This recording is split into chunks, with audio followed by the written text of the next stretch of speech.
Let's try to record. Let's see how it goes.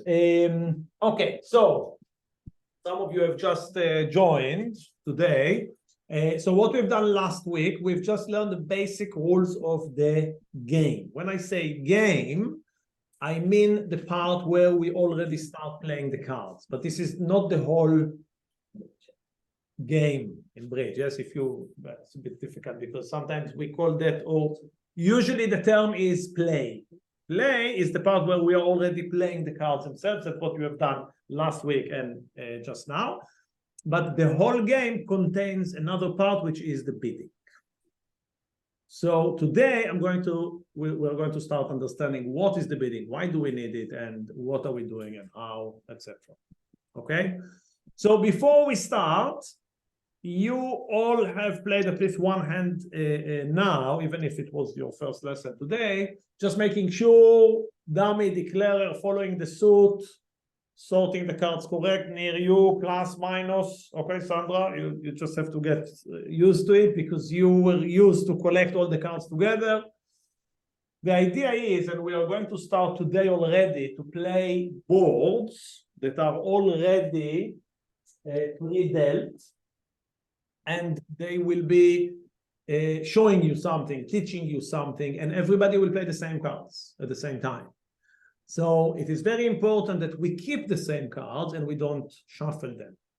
Also for learning purposes, if you made a mistake, you can keep your cards and tell you, yes, you should have done this, you should have done that. Once you collect them together, it's all gone and we don't know who had what. And okay, does it make sense? So it's very important for learning purposes. And later on, if you at some point would like to play, let's say, competitive, then you'll have to do it because you must keep the cards that you got from the beginning. You never shuffle them together with something else. So the cards that you got, your 13 cards here in the board, would have to go back to the exact same place where you found them originally. Okay? We'll work on that today. How do you do that? You play them. As you did, you have won. So when the game is finished, remember that during the game, you have your 13 cards. Each round, you put plus, minus. So, yes, you sort the cards. At the end of the game, you collect your cards exclusively, not all of them, and you put them exactly where you found the deck. Very simple. You never shuffle your cards with any others. Only yours. You never shuffle any of your cards with any of the other players at any time. Okay, it's always kept with you and it goes back to where you found it. Make sense? The idea is that, well, whether it was pre-dealt or not, whether it was doctored, as some people like to say, like we have prepared hands for you that you can learn something, we want to keep it for someone else to play, we want to keep it to play it again, you want to keep it for learning purposes. There are many reasons why we want to keep the same hand that was already played. Someone called me just now at the table, said, my partner for the bidding did something.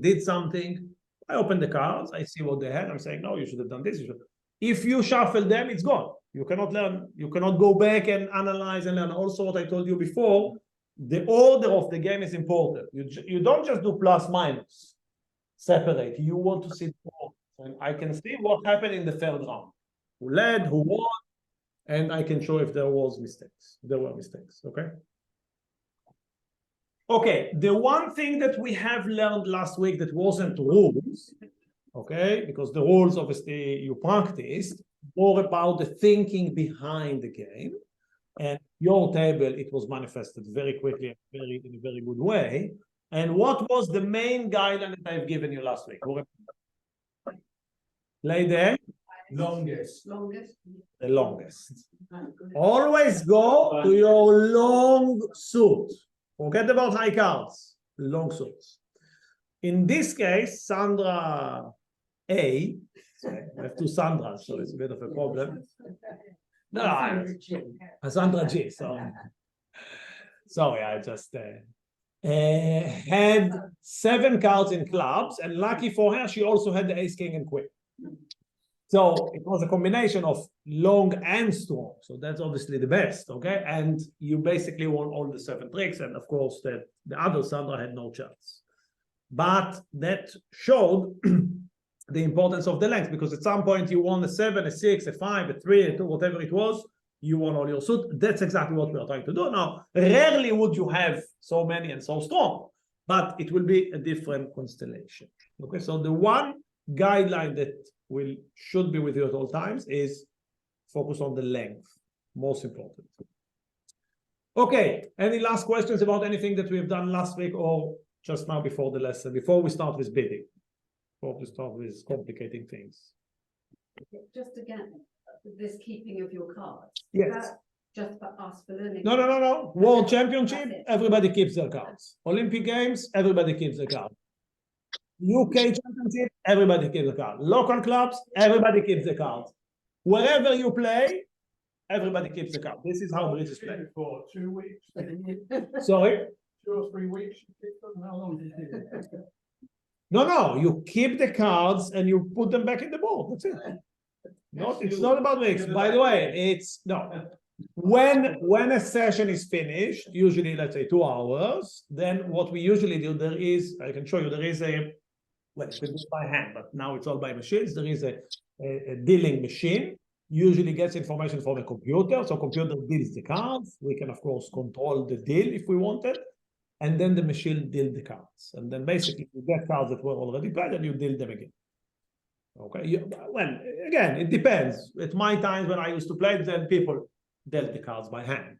So you deal them for the first time, and then they are kept for the whole 2 or 3 hours that the session is played. Okay. Okay, Yala, let's start with the bidding. Charlotte, are you with us? Can you hear? Yeah, Okay, good. And this is the board. I'll use it, so I think you can see it. You should. right. Thank you, Yaya. I see it. Okay, so bidding. What is bidding and why do we need it? So unfortunately, the rules of the game specify that you cannot just start playing as you did until now. Okay, one of the pairs must decide or assess or guess or estimate how many tricks they are going to win. That's what we call bid. They are going to bid. We are going to win as a number, 5, 10, 5, whatever it is. Okay, you cannot start playing the actual cards before you have a bid. Okay. Now, what is the problem? The problem is very simple. If I can see my cards, my partner can see their cards, but we need to make a decision based on our combined cards. And that's the problem. Okay.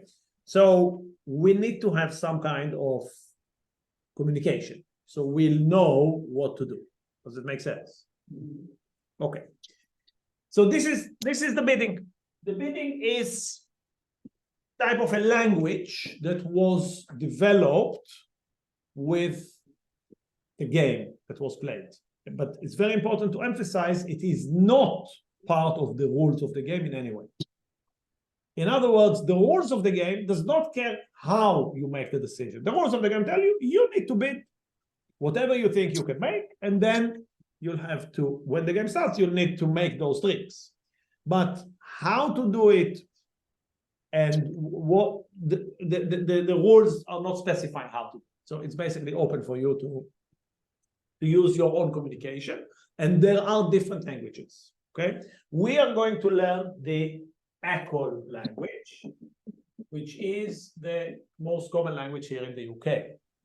Just that you know, it is not very common outside of the UK, just generally speaking, just that you know. Okay, so like in Europe or in America, the language is a little bit, it's not very different, but a little bit like the difference between American and British English, roughly. Okay, so slight differences. We are not starting yet with the language. We will have a few lessons where we are going to use simple English. That's what we refer to as mini bridge. Mini bridge is a game where you, during the bidding, you communicate in English and not in the bridge language yet. And after that, we'll start with the real language. So far, so good. So we just have an easy start. Okay, questions? Not clear at all? No questions is usually very bad. We have told something, yeah. Okay. Oh. Okay. Good point. Good point. There are 13 tricks in the game. That's given. Now, my partner and myself needs to decide or to estimate how many tricks out of those 13 we are able to win. Okay? And the question is, how are we going to do it? Okay? So first of all, the rules of the game does not allow you to choose any number you want. There is a minimum. Okay?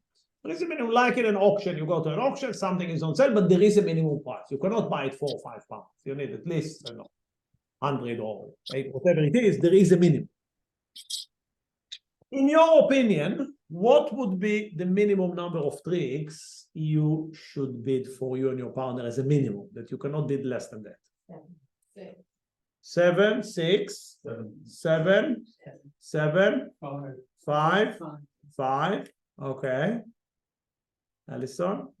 No idea. Okay. Claire, what do you think? If you only bid 5, you're not going to win the game, are you? Correct. And therefore, 7. well done.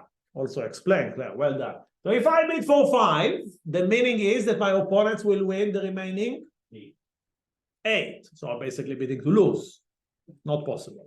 If I'm bidding 6, I'm bidding that my opponents will win 7. So I'm bidding to lose. Not possible. Therefore, the minimum must be more than half of the tricks, and therefore, correct number is 7. In other words, if you want to bid, you cannot bid for less than 7. If you don't want to bid, if you don't think you can win 7, you can simply pass. You go to an auction, you don't have to buy what is on sale. It's up to you. You want to buy it, there is a minimum. You can't pay the minimum, you don't want to pay the minimum, then you pass. Okay? Makes sense? It is possible that everybody will pass. If that happens, you cannot play. We have to play, we have to deal again the cards or to get another board or whatever it is. You can't play if there was no bidding. So far, and it does happen.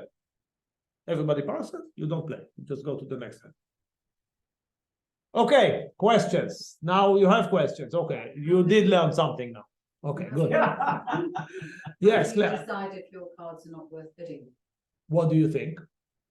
That you've got that not good set, you haven't got a long suit. Or... Long suit, or more generally, yes, the high card. So let me ask you a question. If you have 3 aces, 4 kings, and 3 queens, would you pass? No. If you have 4 twos, 4 threes, 2 sevens, 2 nines, 1 8, and 2 6, would you bid? That's very simple. So we realize that if we have a lot of you played a few hands, okay? So some of you more than others, but you realize, at least at the beginning, definitely, but also later, if you have a lot of high cards, you are likely to win more. Yes, in your case, it was a bit extreme. You didn't have so many high cards, but they were concentrated and you won all the clubs. So that's obviously not frequent. Yes, that you have such an extreme hand. Most cases, if you have more high cards, aces, more aces, king, queens, or jacks, you are likely to win more tricks. Would you agree with that? Yes. Makes sense based on your experience and okay. So we want to determine whether we have more high cards than the opponents. Okay? How do we do it? Now, very important before I continue, everything that we are going to do now about bidding is not, repeat again, is not part of the rules of the game in any way. Not part of the rules of the game, okay? Again, the rules of the game tell you, you bid how many you think you can make, and once you bid, let's say you bid 8, remember the minimum is 7. So let's say I'm playing with Claire, and we bid 8 tricks. We bid for 8 tricks, we try, well, you have to go? Half past spin. Thank you, Amelia. Bye. So you bid for, let's say we bid for 8 tricks, for instance. The game starts, we need to win 8 tricks. We managed to win 8 tricks, excellent. We didn't manage to win 8 tricks, we lost. Okay, so again, the rules of the game they don't specify why would you bid it, how, like you go to an auction, okay? Something is on sale. No one tells you how much to spend. It's your decision. Someone went for bidding £800. Do you want to bid more? There are no rules telling you, no, you can't go to 900. You want to go to 900, that's your problem. It's not, no one else making the decision for you. It's very similar in bridge. And by the way, the bidding in bridge, you'll see, is basically an auction. If you want to win, you have to bid higher than the previous one, okay? We will get there. But at the moment, it's very important to understand that at the end of the day, it's your decision, okay? I will give you guidelines that hopefully will be based on logic, that you'll understand why we're doing things, okay? But you are not obliged to any of them. At the end of the day, it's your decision what you want to do. Make sense? Mhm. Okay. So people play the game and try to improve the way that they bid, and they come up with a system to assess the strengths of the hand based on the high cards. And the system is to give the jack 1 point, the queen 2, and the king 3, and ace 4, while the rest of the cards, 10 to 2, would be 0, basically. You're not counting them. Okay? I repeat again, this is not part of the rules of the game. So if you come and say, no, this system is not good, I want to change it, and I want to say that the ace is 5, and the 10 is 6, and the queen is 3, you can do whatever you want. No problem. It's not against the rules. Okay? I assume that you will follow that. Yes, I don't think you'll change it, but keep in mind that you can change it if you wanted to. Yes, Sandra, please. If you did that, you had the whole load of points. Yes, but then the whole pack would have more points. So basically, the idea is soon you'll see that we are basing the count on the whole pack. We'll soon discuss. So if I'm saying that the ace is 5, then, you know, everybody might have aces. It's not only you have the aces. Okay, so again, I don't think you are going to do it, okay? But just to realize, this is not rules of the game. Okay, this is just a way that we or someone have decided, and everybody thinks it's the best option that we have. If Lloyd tomorrow is coming up saying, wait, I thought about it, I have a totally different idea, and everybody thinks it's better, you might change the whole bridge world. And I'm not joking in any way. I didn't have an idea, actually. Okay. What was it? If you have a particularly long suit, Hmm. surely that's an influence on your tricks. Correct. And But you should yeah. Correct. reference that with points. Correct. You're right. And it does exist, but we won't get into it yet. You're right. You're right. I agree. So basically, what you are saying, which is correct, that the high cards are not the only parameter. Yes, like in your case now, you saw that you had all those clubs and you won so many tricks, even though you had only the ace, king, and queen. Okay, so it has to be considered in a way. You are right, and it will be. So we starting step by step. Okay, so once we have this, okay, and I take my, let's say, random hat. Okay, I'm taking my 30 cards. So after sorting the cards, okay, let's sort them quickly. After sorting my cards, okay, I will count the points. Okay, so I'm looking at my cards and I say, okay, this is a jack, so that's 1. And this is a king, that's 3, so altogether it's 4. And then I have another queen, so that's 2, which is 6. And that's it, all the rest are low cards, so I have 6 points. Okay, this is, of course, an example of a week. Not a lot of points, clearly. Let's see if we can get something better here. This is a bit more. Okay, let's leave the sorting. But if we look only on the high cards, okay, so here, 2, 6, 8, 9, 10. Okay, this is a bit better. But do it after you sort the cards, it's better. Okay, so we can count our points. Okay, that's still not enough because we need to know 2 more things. One, we need to know how many points my partner has. Without that, I don't know how many we can win together. But more important, or equally important, we need to know what? Exactly. How many points the opponents have? How can I calculate that? Listening to what their bids are. No, they are not bidding. There's only 40 points. Well done, Sandra. In other words, we need to calculate how many points will we find when we are looking at the whole 52 cards. Forget about my cards. If we look at the whole pack, 52 cards, it will contain the exact same amount of points because it's the same cards. Okay, so let's try to think.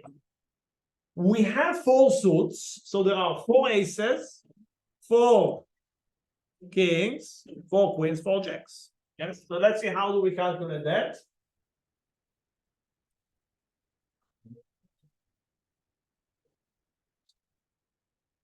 Okay, makes sense.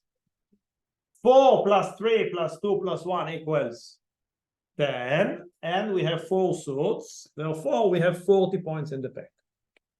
4 plus 3 plus 2 plus 1. Yes, Charlotte, you're not happy? Yes, makes sense? Okay, good. If you have a question, you can ask. You're just on mute there, so you can unmute yourself. Okay, so we realize there are 40 points in the pack. Make sense? Now, if I know how many points I have, and I know how many points my partner has, yes, okay, then I can calculate what we have together, and I can calculate how many my opponents have by deducting it from 40. Make sense so far? Okay, so let's see how it goes. I'm playing with Claire. Okay, if you are, no, you don't want to play with me. Okay, so I'll play with Josephine. Okay. First question. How are you making the judgment on how many points your partners have? Yeah. Okay, so I'll show. I'll show. It's going to be much easier than you think. We don't see the dummy. No. During the bidding, you can't see any cards. The dummy will be revealed only after the bidding. So I'm playing with Josephine and just reminding you, we are playing mini bridge. In mini bridge, the communication is done in English. Okay? The communication is done in English. So I'm playing with Josephine. All I do, so the dealer starts the bidding. When you deal the cards, by the way, if you deal the cards by hand like last week, you know who the dealer is. If you're using a board, this is a board, Charlotte, I'm showing you, I don't think you've seen it last week. You have the dealer indicated on the board. Okay, so obviously because it's already dealt, you don't know who dealt them. So it is just written on the board. The dealer starts the bidding. What does it mean the dealer starts the bidding? I would simply tell my partner how many points I have in English. Very simple, no problems. Okay. Now, the only restriction is you can do it only if you have 12 points or more. Okay, we'll soon discuss why 12. If you don't have 12 points, then what you have to do? Well done, pass.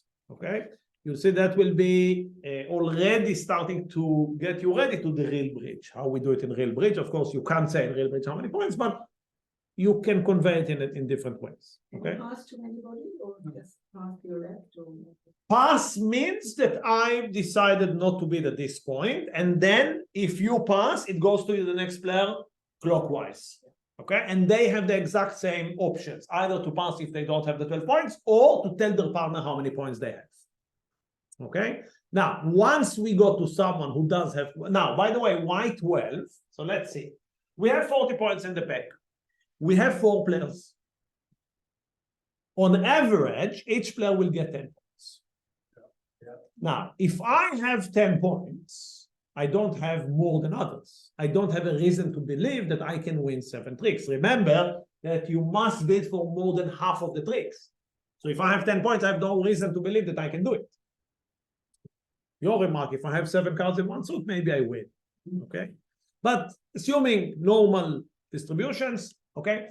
Now, if you have 11, by the way, 11 is the twilight zone. So 11, you say, okay, I have 1 more point. So let's say 1 more jack than others. Is it enough? Some people would say yes, especially the more adventurous or the more, and the more cautious players would not. So let's say that the recommendation is to start from 12 when you have, you know, slightly more than the average. It's 2 points more than the average. Does it make sense? If your partner though has got less than 8, so say 19 or less. Correct, you'll have less than Then 20. you've got less than your. You might lose. There are no guarantees. You're right. It does happen. There is a danger. You're right. Even if you have 15, they might have 1. Yeah. You're right. Yes. Basically, what Lloyd says that if together with the partner we have less than 20, the meaning is we have less than half of the points, and there we are not likely to win more than half of the tricks. You're right, and it does happen. That's part of the game. So would you always pass in that case? Well, in real bridge you can't, because you don't know what your partner have before you start bidding. In mini bridge, what we're doing now, yes. So basically, let's say that I'm playing with Josephine, as we said. Josephine tells me that she has 13 points, and I look at my cards and I see only 3. I calculate together we have 16, and I'm saying we can't win. We are okay, and then I say okay, we won't bid, and I let the opponents bid instead. Okay, in real bridge you can't do it because the way that it's bid, you'll see. But at the moment, the answer is yes. If you have less than 20, you'll simply give up and let the opponents bid. Because obviously, if we have 16, 17, they have more than 20, so they can So play. if Josephine says to you, and when you say you're going to speak, you actually say, I have 12 points, I have, okay. So- Exactly like that. Right, so, and then say Lloyd's a partner, and Lloyd would say, pass, telling her. Lloyd will say basically, okay, based on that, we cannot play, and he will say, okay, we have to give you yes. But usually you'll have at least now the point is if we have 20 points or more, we have at least half of the points, then you usually would try to bid or would bid, and then you need to choose how many tricks you think you can win. And that's up to you. Okay, I'll send you notes and give you some, general idea. But at the end of the day, at the moment, it's your choice.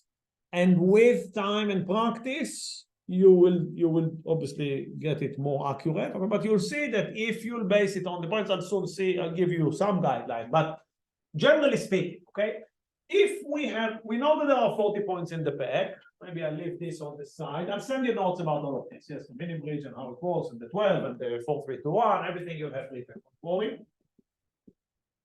Okay, let's put this here for during the lesson. I know that during the game it will be useful for you. But we know there are 40 points in the pack, and I count with my partner, let's say 23. Yes, let's say my partner has 15 and I have 8, whatever. Thank you, Victoria. So I know that the opponents have 17. Correct? And now I'm trying to think, okay, if we have 23, they have 17, we have some advantage, not huge, we have 6 points more. And based on that, you'll need to decide how many tricks you're going to win out of 13. Why does it matter? Because those are the rules of the game. You need to say how many you're going to win. And our goal now, okay, I understand the question. Our goal now is not to win. Okay, because if your goal is to win, you'll always bid 7. Yeah. That's not your goal. Your goal today, in the lesson today and next week, to try and bid as many as you can. You'll soon understand why is it important. Okay, but for today, because basically what you're saying is, okay, I'll bid 7, try to make more. What do I care? Okay, so that's not the goal today. The opposite. The goal, if you'll bid 7 and you make 10, it's a catastrophe. Cannot be worse than that. You want to bid as much as you can, and then, of course, try to make it. So the opposite, try to challenge yourself. So with 23 points, how many would you bid? If we are already... Okay, I would bid 9. 9. Okay, so that's probably pushing even too much. I would say 8 is excellent. I wouldn't have said 8 before your speech. Okay, you know what? Go with 9. Why not? No, the idea is to get the sense of the points, and it is important for many aspects later on. Okay, but at the moment is. Sorry. I just said, why would it be 8? What do you think? What do you think? No. What do you think? Forget about that. They are different people. Sorry, you needed me? You need to go. I saw 23 is a bit over an hour. And so you suggest that it's a bit more than 7. 7 is your minimum, Right. which is probably broadly 6.5. 7 is just over an hour. If a 20 17 is a bit more than an hour, of the party. Just a bit. But just a bit, so you go eight. If it was 30-10, Yeah. if it was 30-10, it'd be a bit more. Yeah. Yeah. It's about 10. I was convinced. I said that. Yeah. I was convinced. Very bad.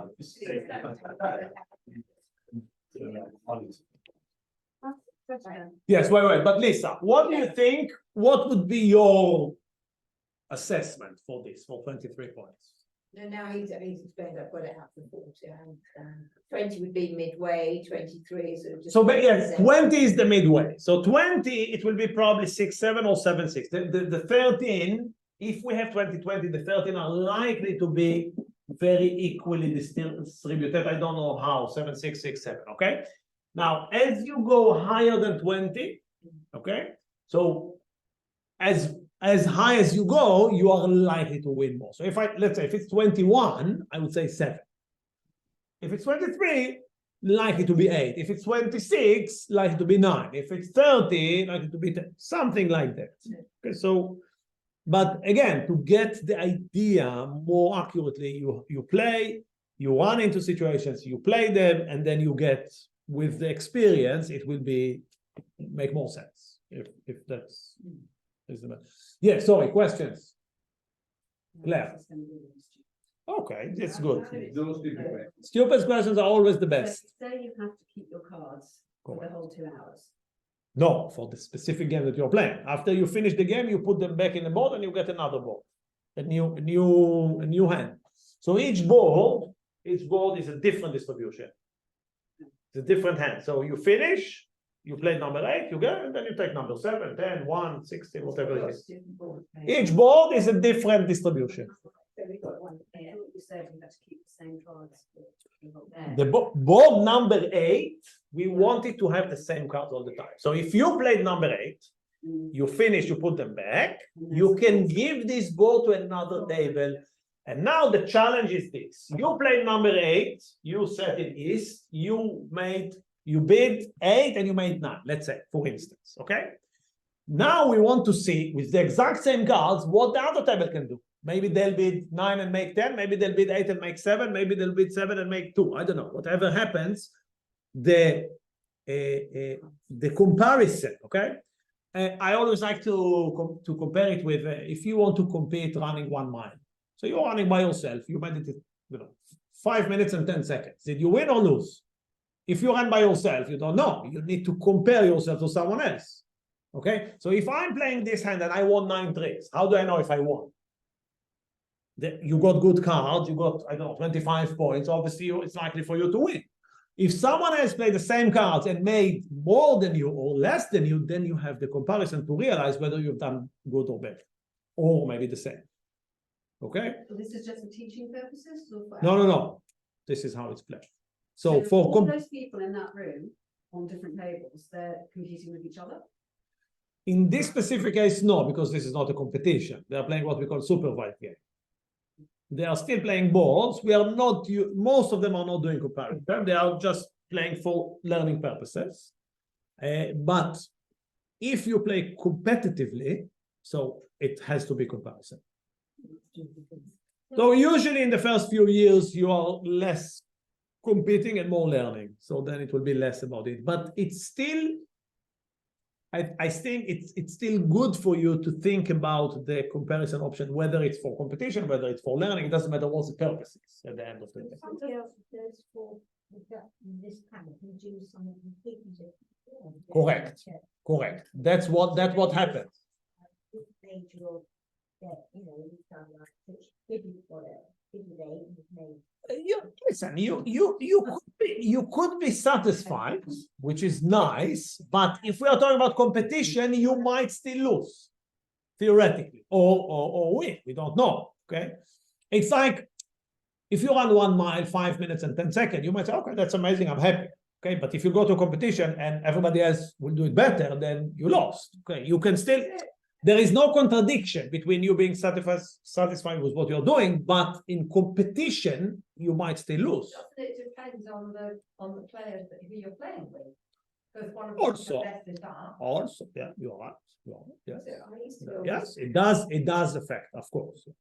used to run this app from Bridge. Yes. And then when it came up, and then it used to say 15 other people got Correct. 5 points than you. Correct, You've got correct. no It gives you, idea. yeah, it gives you comparison, But I correct? didn't understand why they did that. How you've explained. Yeah, it. so basically all of them play the exact same.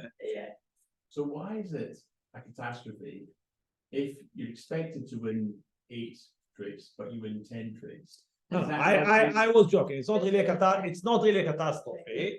I said for today's purposes, You want to be accurate. you want to challenge yourself.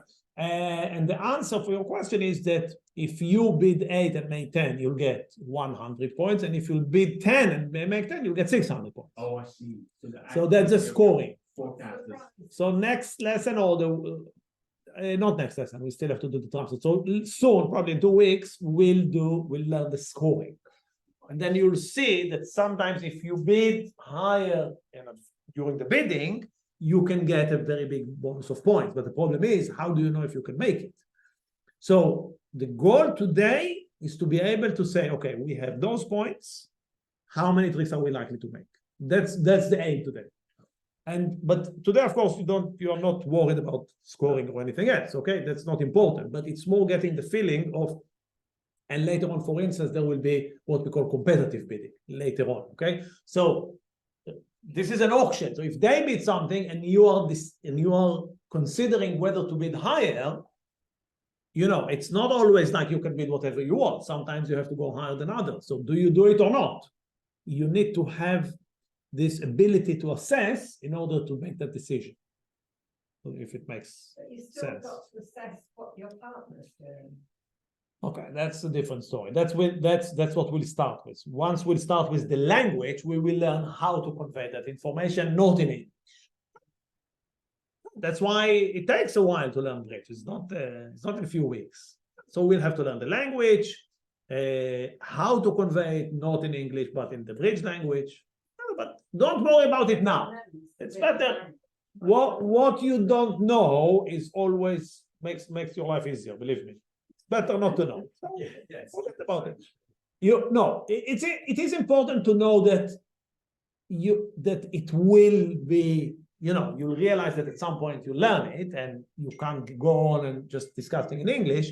But at the moment, the discussion in English is as important for you for your learning process. And what it is important for is the ability to assess. Because basically what happens is you will learn how to convey the information. That's not the problem. The problem is what to do with the information. In other words, how to translate the information of how many points and cards into a decision. Yeah. That's not easy. Next week we learn about the trump suit. It adds another aspect to the game. So it's not easy. So if we at the moment can neutralize the problem of the communication with a new language, you can still use English, take it. Believe me, it's better. But the competition aspect, isn't it irrelevant to most of us? The competition aspect is completely irrelevant.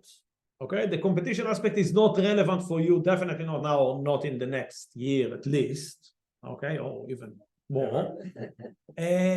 But again, the understanding a little bit why Bridge could be a sport. Okay, because if you take, let's say, chess, okay, chess is automatically the starting point is the same, so there is no problem. You don't need to do anything. Once you play chess, you win, you lose. It's like very easy. In Bridge, the starting point is not the same. If you have 30 points, you and your partner, and the opponents have 10, so your starting point is so strong they have no chance from the beginning. Okay, so it's not fair in a way. It cannot be a real competition if your starting point is much stronger than your opponents. In that case, Yes. would we, if we knew we had 30, Yes, but they don't know we've got 30, correct, and we bid, correct. and the game's like over and it's a flash. Wouldn't the other couple say that? Why would it be over as a flash? You need to play 13 rounds. Well, I don't understand. Where is the flash? There's no, I mean, where's the interest if you know you're going to win? They wouldn't bid if they had 10, would they? Of course they wouldn't bid. You with the 30 points would bid, but the question is how many points, how many tricks will you bid for? And how many tricks will you win? You might win 10, 11, 12, maybe all 13. And the question is, someone else having the exact same cards as you with those 30 points, will they be able to do better than you or not? That makes it much more a skill game rather than a luck game. That basically we are trying to neutralize the luck factor. Because we are saying, if you have good cards, okay, let's put it this way. In competitive bridge, you are not playing against the players at your table. You're playing against players at other table that gets the same card as you. That's the reality, okay? So your goal is to maximize. It's not about winning against your opponents, winning more tricks than them. It's about maximizing the potential of your cards. And for that aspect of the game is important. Whether you'll compete or not, even in 10 years, it doesn't matter.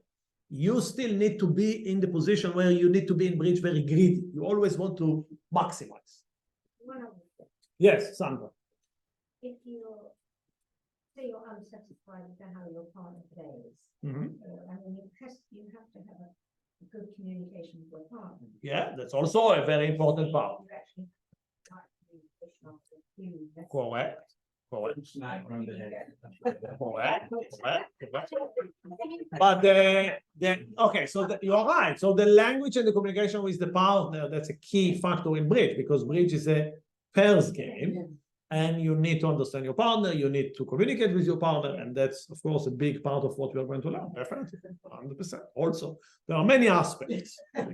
He's already expressed dissatisfaction with her partner.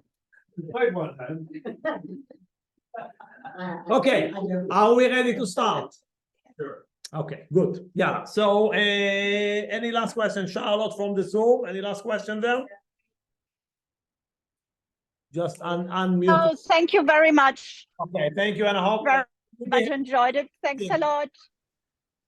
I hope to see you next week. wonderful. See you next week. Enjoy your time. Thank you. Thank you. Bye. Bye, everybody. Bye. So there was special Roger.